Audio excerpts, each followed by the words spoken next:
Chapter 6. I looked down at myself, expecting my demon essence to be completely exposed, but Alejandro was studying my face as if my identity was all that mattered in the world. "You're Jackie Baxter." So that was what the descendant had come here to show him. He wanted to expose who Alejandro was working with, to try and get Alejandro to do the last task on his own. You fake explained events to try and get more views. As bad as that sounded, being a soul possessed by a demon was probably worse. He didn't know who I really was, and that probably meant the descendant didn't know either. I was safe to continue my search for emotions for the next 12 hours, but I had to convince Alejandro I was worth taking along. The fate thread no longer reached out toward me, so maybe I was only needed to pass the first test. "I didn't know you knew me," I said. I had to decide how to play this. I could act remorseful or embarrassed.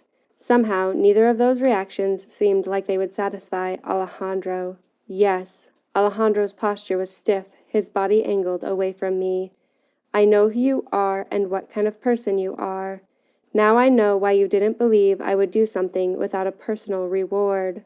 I put up my hand before Alejandro could form his next sentence. "You might not like what I do or what my life goals are, but everyone wants something different. Don't judge me for my dreams, and I won't judge you for yours." My essence flared with the heat at my lie. I was judging him for his dreams. I had assumed he wanted glory, the attention that came with being a hero, but the afternoon had proved me wrong. He'd been willing to protect me at the risk of his own life, knowing his success would bring no attention.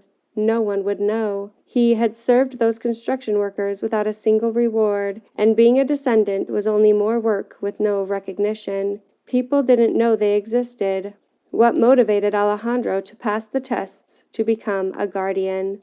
"I'm not judging you." His movements were softer, almost like he was admitting a mistake in the motion of his hands. "You shouldn't benefit off the mistakes of others or deceive people with fake videos. That's wrong." If only he knew.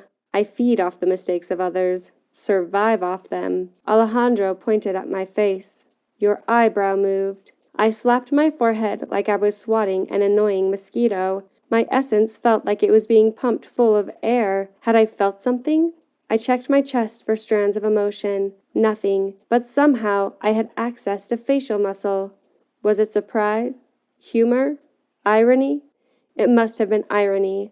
Alejandro had been angry at Jackie for benefiting off the mistakes of others, without realizing he was talking to a demon who literally survived by making sure ordinaries felt every mistake for as long as possible. Prolonged sorrow fermented and was bubbly on the tongue, leaving demons lightheaded after feeding. "Let me try again," I said. We were both distracted from Alejandro's anger as we focused on my face with the attention of scientists looking for unidentified species. I stared at him, losing myself in his brown eyes, so full of emotion, a rainstorm of frustration, rising self-doubt, silhouetted by a hope shining bright from somewhere deep inside. I focused on what I could sense of my face. I moved my essence into Jackie's head, filling the space until even the tips of her ears had some of my essence stuffed inside. Then I thought of the poems I'd read, the shifting of my essence when Alejandro had first noticed me, the lightness I felt right now with his eyes focused on me. I tried to smile. "Anything?" I asked. His face had gotten so close to mine, I had to bring my hands up between our noses to ask the question. The muscles on Alejandro's face relaxed, eyebrows lowering, lips spreading out. Disappointment. His eyes dropped away. He shook his head. My essence squirmed out of my head and spread out through the rest of the body. I'd been pretty sure I'd at least made the ear wiggle, but that wasn't emotion. That was moving a muscle, not feeling. I was still cold and empty like every other demon, starving for life. "It's getting dark." I motioned to the horizon where the sun had set several minutes ago, the edges of the buildings glowing gold with the last rays of light. "There's one test left," Alejandro said. I nodded. "Uplift."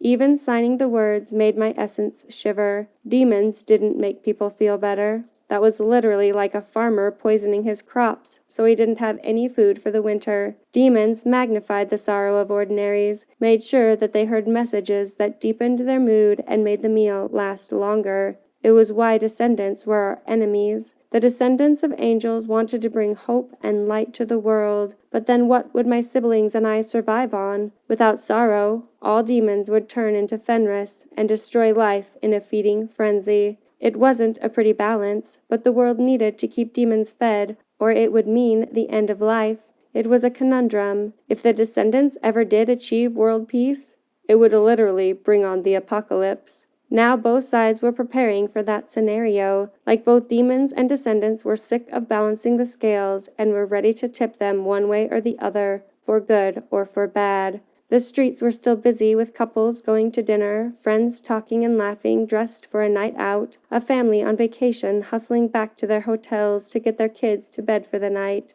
Alejandro looked around. His fate thread was limp, offering no guidance for his next decision. Even through my eyes, there wasn't a lot of sorrow to feed on. I could keep him here and make sure he failed his final test, but I wanted to see more of his emotion. I still had time to sabotage the last test. My contract ended at dawn. Demons had been feeding off sorrow since the beginning of time, and if the preparations for the end were as big as I suspected, one more guardian wouldn't destroy the balance. I found that my essence felt thicker when I thought about the look on Alejandro's face when he passed the tests. I confess, I wanted to see a guardian succeed. Was that a feeling? To want? I saw no emotion strand coming from me, and my hunger was still there, but maybe I was less empty than before. Strange that wanting something for someone other than myself filled me with more of me. It would be a shame when I had to make him fail. I touched Alejandro's arm to get his attention and felt my essence react, a shiver that left me hungry for more. I know where to go for your final test. I motioned for him to follow.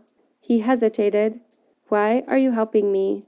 Is it only so you can get another post for social media? That might have been true for Jackie, but I wasn't Jackie. No, honesty was easy sometimes. I want to help. I want to feel good. I wanted to feel something, anything, but I didn't say it. I led Alejandro to the back alleys near the train track, the dark feeding ground of demons on the verge of shifting into Fenris.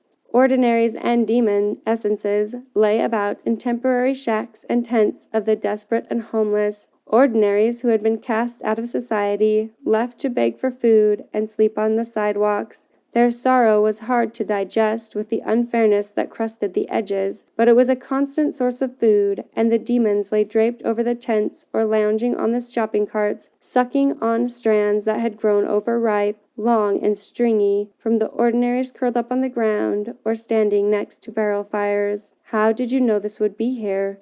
Alejandro asked. I didn't have a good answer other than every demon can smell where community sorrow collects. I couldn't tell him that. Every human civilization throughout time has had collections of the desperate and depressed, the lonely and hopeless. I had spent too much time among the leper colonies in Rome when I'd been on the verge of lapsing into Fenris form. I'd sworn never to get that low again. What are you going to do for your final act? I asked. How will you uplift for test number 3?